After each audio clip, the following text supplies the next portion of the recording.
Chairman Green, Ranking Member Thompson, and distinguished members of the committee. I'm Rebecca Kiesling. I'm a mother. I'm the mother to Caleb and Kyler, as well as 3 teenage daughters. Our family's been through a lot. I lost my 2 sons. Caleb was age 20 and Kyler was age 18 on July 29th of 2020.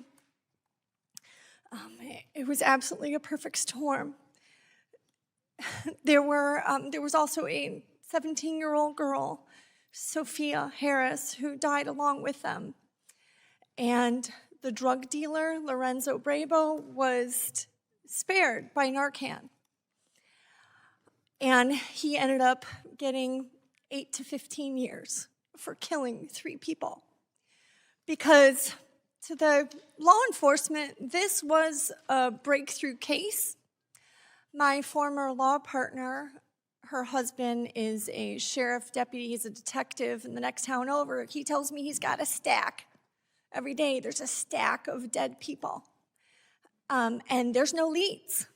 But in our case, there was a lead. The drug dealer was there, and he was another addict. And so because he survived, they had leads to who he got it from, and they actually could try to start tracing it back. And the law enforcement made it clear to me that this fentanyl came from Mexico.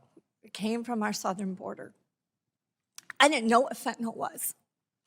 I didn't know what Narcan was. I had heard of the opioid epidemic. I thought, people are getting prescription drugs and getting addicted and then getting it on the streets and that it affects their ability to work. I didn't know that people were dying.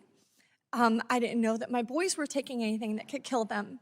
They didn't think that they were either. They thought that they were safe with pills, and I'm going to read some statements from my sons that they wrote shortly before their deaths, and you'll see that that's exactly the case.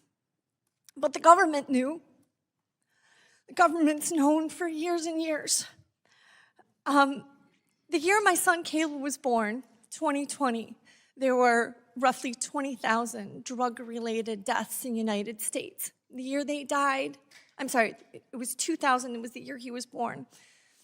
And the year that they died, 2020, there were over 100,000.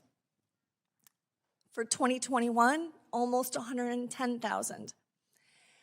The CDC I saw yesterday says that fentanyl deaths rose 22% from 2020 to 2021. It's unbelievable. You would think that one death from fentanyl coming across our southern border would be enough to sound the alarm. And my kid's story was high profile because 3 young people died. There was another child from our hometown who died the same day. It wasn't in the news. You don't hear about it because it was just one death. So it wasn't extraordinary. I found out from the funeral home that they have tons of these cases regularly. I'm from Rochester Hills, Michigan. We were, in Money Magazine, ranked in top 10 cities live in America a few years ago. Our school is top 5 in Michigan. But this all started at the schools. And the law enforcement are doing all they can, but they usually don't have leads. You have to stop it from its source. Now, if we had Chinese troops lining up along our southern border with weapons aimed at our people, with weapons of mass destruction aimed at our cities, you damn well know you would do something about it. We had a weather balloon from China going across our country. Nobody died, and everybody's freaking out about it. But 100,000 die every year, and nothing's being done. Not enough is being done. Numbers are going up, not down. And you talk about children being taken away from their parents. My children were taken away from me. 100,000 Americans every year are having their children, 200,000 because it's both parents, right? Are having their children taken away from them. This should not be politicized. It's not about race. Fentanyl doesn't care about race. You talk about welcoming those crossing our border, seeking protection. You're welcoming drug dealers across our border. You're giving them protection. You're not protecting our children. I'm in support groups on Facebook where there's thousands of parents who have lost their children. Every day, faces are added. It's dehumanizing. It's demoralizing. There's parents who are, they paint the chairs purple, and they kind of make shrines for their children. And I see those purple chairs because purple is the, color for a drug death. And I don't use the term drug overdose because this was not an overdose. This was murder. My children got fake Percocets that were fentanyl. There was no Percocet in it at all. And it's a homicide, not overdose. But they have these purple chairs.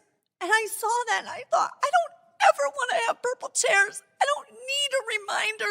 I don't want to remember my sons for how they died. I want to remember them for how they lived. But I'm here testifying today because there are other people who need to remember.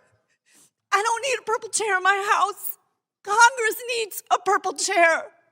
The White House needs a purple chair to never forget about all those who are being slaughtered. This is a war. Act like it. Do something. My son, Kyler, shortly before he died, this is what he wrote. And I want to share their writing so they can have a chance to testify.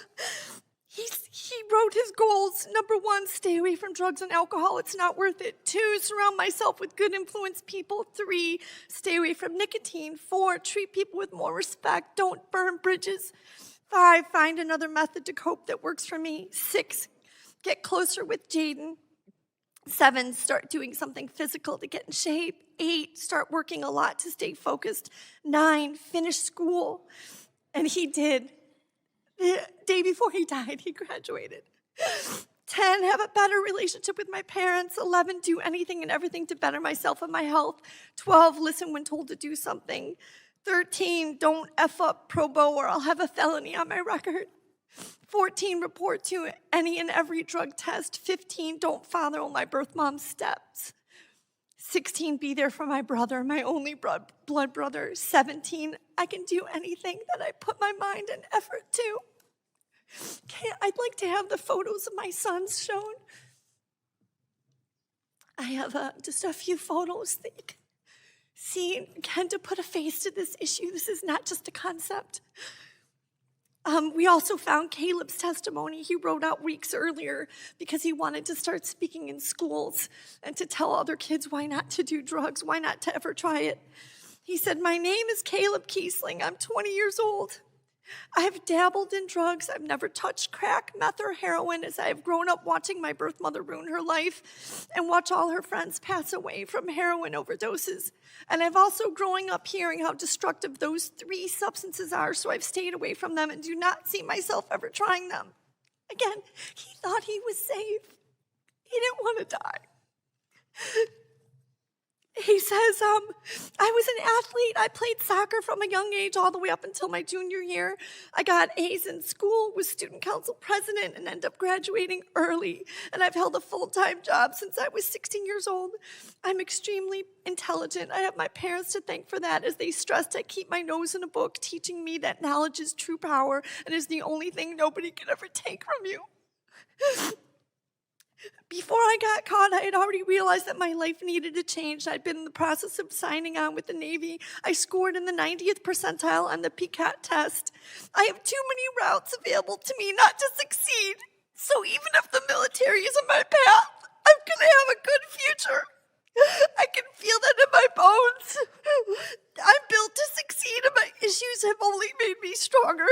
My shortcomings don't even begin to define who I am, and don't even begin to speak to what I've been through and overcame.